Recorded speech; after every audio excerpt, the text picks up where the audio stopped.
నిర్గమకాండం 12వ అధ్యాయం 21వ వచనం.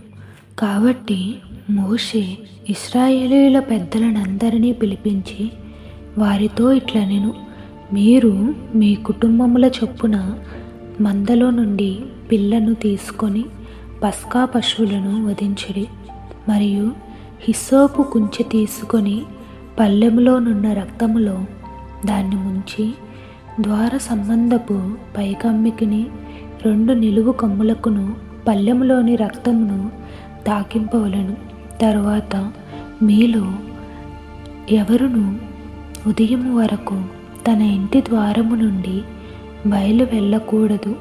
యెహోవా ఐగుప్తీయులను హతము చేయుటకు దేశ సంచారము చేయుచు ద్వారబంధపు పైకమ్మి మీదను 2 నిలువు కమ్ముల మీదను ఉన్న రక్తమును చూచి యెహోవా ఆ తలుపును దాటిపోవును.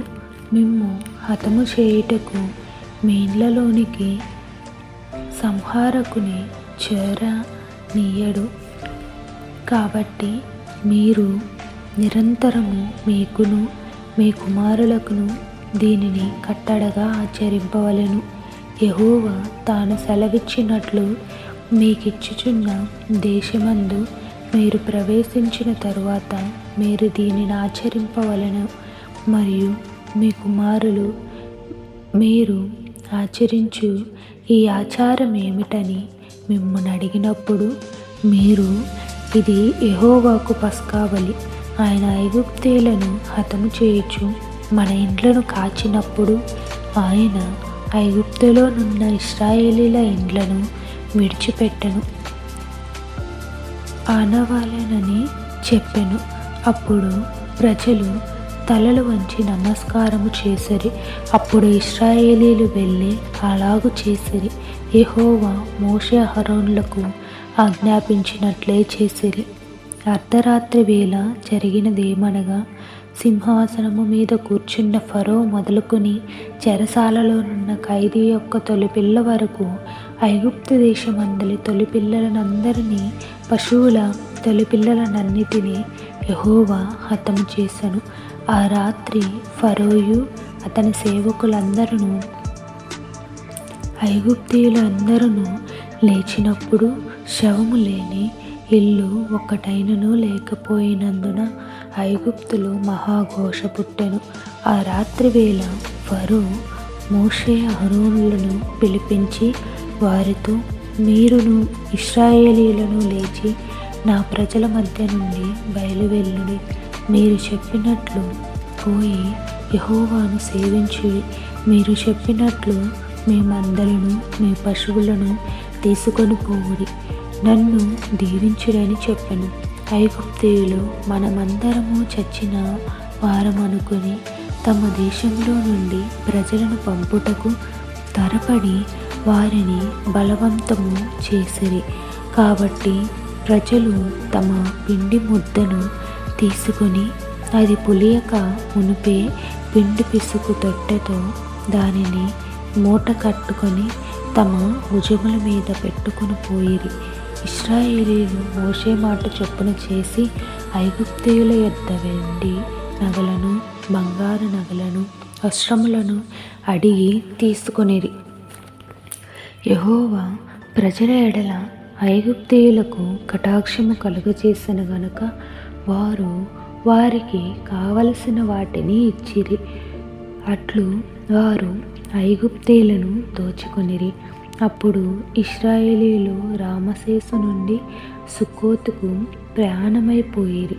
వారు పిల్లలు గాక కాల్బలము 6,00,000 వీరులు, అనేకులైన అన్ని జనుల సమూహమును, గొర్రెలు ఎద్దులు మొదలైన పశువుల గొప్ప మందయును వారితో కూడా బయలుదేరెను. వారు ఐగుప్తులో నుండి తెచ్చిన పిండి ముద్దతో పొంగని రొట్టెలు చేసి కాల్చిరి. వారు ఐగుప్తులో నుండి వెళ్ళగొట్టబడి తడవు చేయలేకపోయిరు గనుక అది పులిసి ఉండలేదు. వారు తమ కొరకు వేరొక ఆహారమును సిద్ధపరచుకొని ఉండలేదు. ఇశ్రాయేలీయులు ఐగుప్తులో నివసించిన కాలము 430 సంవత్సరములు. ఆ 430 సంవత్సరములు గడిచిన తరువాత జరిగినదేమనగా, ఆ దినమందే యెహోవా సేనలన్నీ ఐగుప్తు దేశములో నుండి బయలుదేరిపోయెను. ఆయన ఐగుప్తులో నుండి వారిని బయటికి రప్పించినందుకు ఇది యెహోవాకు ఆచరింపదగిన రాత్రి. ఇశ్రాయేలీయులందరూ తమ తమ తరములలో యెహోవాకు ఆచరింపదగిన రాత్రి ఇదే. మరియు యెహోవా మోషే అహరోనులతో ఇట్లనెను, ఇది పస్కా పండుగను గూర్చిన కట్టడ. అన్యుడెవడునూ దాన్ని తినకూడదు అని. కానీ వెండితో కొనబడిన దాసుడు సున్నతి పొందినవాడైతే దాన్ని తినవచ్చును. పరదేశియు కూలికి వచ్చిన దాసుడును దాన్ని తినకూడదు. మీరు ఒక్క ఇంటిలోనే దాన్ని తినవలెను. దాని మాంసములో కొంచెమైనను ఇంటిలో నుండి బయటికి తీసుకొని పోకూడదు. దానిలో ఒక్క ఎముకనైనను మీరు విరువకూడదు. ఇశ్రాయేలీయుల సర్వ సమాజము ఈ పండుగను ఆచరింపవలెను. నీ యొద్ద నివసించు పరదేశి యెహోవా పస్కాను ఆచరింపగోరన ఎడల అతనికి కలిగిన ప్రతి మగవాడు సున్నతిని పొందవలెను. తరువాత అతడు సమాజములో చేరి దానిని ఆచరింపవచ్చును. అట్టివారు మీ దేశములో పుట్టిన వానితో సముడగును. సున్నతి పొందనివాడు దానిని తినకూడదు. దేశస్థునికి మీలో నివసించు పరదేశికిని దీన్ని గూర్చి ఒకటే విధి ఉండవలెనెను.